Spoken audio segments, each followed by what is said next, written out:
can have the best of intentions as leaders, as husbands, as fathers, as coaches. But if we're not intentional with our time, then we're probably going to have a really limited impact, right? So it's the difference between intentions and intentionality are it's a vast canyon. And I think what you're saying a little bit, as I hear it, is what we saw in the previous generation. Maybe as coaches, we didn't experience that time, and nobody sat down with us. And I think that's maybe a big topic we're talking about in the world of coaching currently, is this shift from transactional coaching to what you're talking about is more of a transformational coaching style. And I'm assuming this is a big piece of, some of your doctorate and your book as well, and the importance of that. And how does leading with love play into that? No, that's a great question. So again, pre-call, Justin, you brought up a gentleman by the name of Joe Ehrmann. And this was the first time I ever heard the term transformational coaching, is when I read Joe Ehrmann's book. For anyone not familiar with Joe Ehrmann, he has a great book out called Inside Out Coaching. But really where I learned about Joe was a book called A Season of Life by Jeffrey Marks. And again, I would just highly recommend that book, talking about transformational coaching. So again, looking at the doctorate, I have the research that says, hey, transformational leadership is concerned with promoting positive leadership. And by the way, let's pause. When I went for my doctorate, I got to study something called positive psychology. I had no idea that existed, that it was an actual thing. And it led me to my work with the Positive Coaching Alliance. Again, just total mind blown that, yes, people have studied this for ages, right? So again, transformational leadership is promoting this positive leadership. And there are numerous studies, right, that just talk about how you as a team leader, right, need to develop the other players on the team. So if you're a coach, you need to develop, the players on the team. If you're a team captain, right? One of the things I would say to parents is, let's stop trying to raise the MVP and let's start trying to raise the team captain. How great would that be? Instead of worrying about how many hits we're going to have, let's teach servant leadership. Let's teach work ethic. I know for me, anything I've succeeded at in life, I would point to above, right? It's not my doing. But number two, I would say it's due to my work ethic. I'm not the smartest guy when I walk into a room, but I'm going to work at it really hard each and every day. But back to transformational leadership. It is a critical competitive advantage for sports teams. And again, I think that is the misconception to coaches, is that, oh, Levi, this lead thing sounds really cool, but I don't have time for it because I've got to do all these other things. Justin, Shane, I cannot tell you how many times a coach has come up to me and said, I focus too much on the X's and the O's. And the season got away from me. And there are things that happened out on the ice, out on the field, that did not reflect who I am as a coach and the culture I want to create. So again, as a coach, if you are developing an offensive strategy, right? This is our breakout from a power player. This is our defensive strategy. Let's come up with a strategy on how we are going to teach and coach culture, because it is a competitive advantage. And in 2024, when you want every edge that you can get, right? We want to get the mental edge, we want nutrition, we want all these things.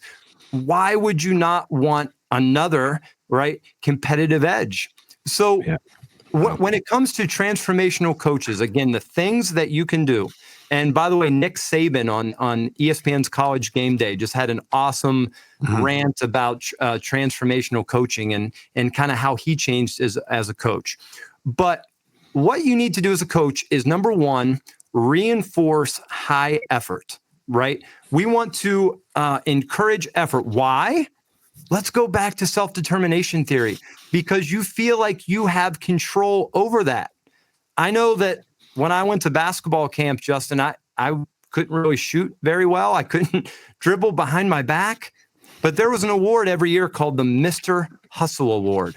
And oh my gosh, I dreamt for weeks about how I'm going to prove to every coach that even though I can't shoot, I can run up and down the floor and dive for loose balls, right? I can be Mr. Hustle. We want to also encourage this relational piece. Again, cooperation amongst team members. And Justin, Shane, reflecting on my own experience, I was the team captain of my freshman football team and my varsity football team, and I was average, slightly above average, maybe, if I'm being honest. But I think my teammates knew that I was the hardest worker, that it meant a ton to me, and I treated everyone in that locker room with a ton of respect.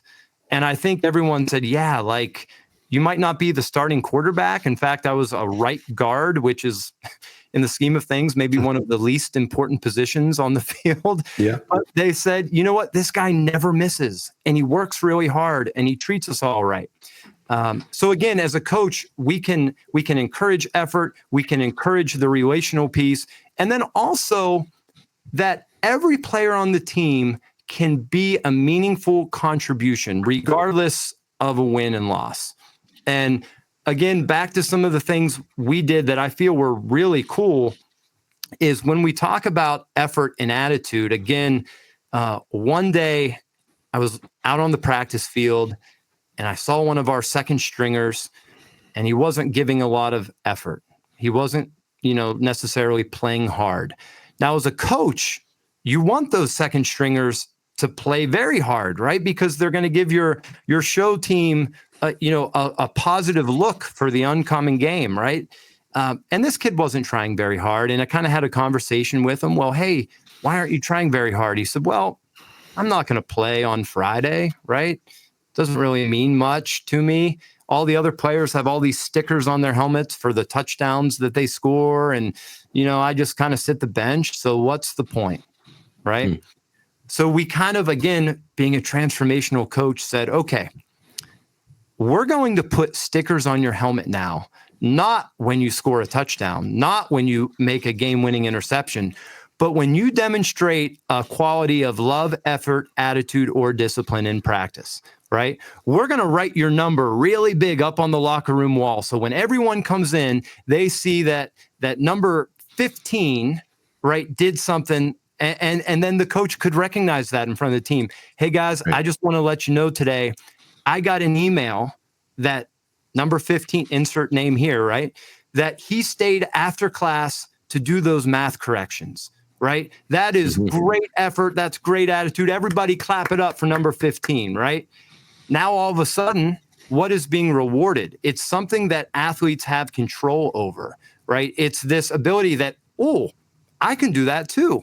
So now the athletes start outworking each other on all these things they have control over. In practice now, we have if you've ever seen the movie Rudy, right, where the player in practice acts like every day is the Super Bowl, that's what the environment is when the coach rewards effort.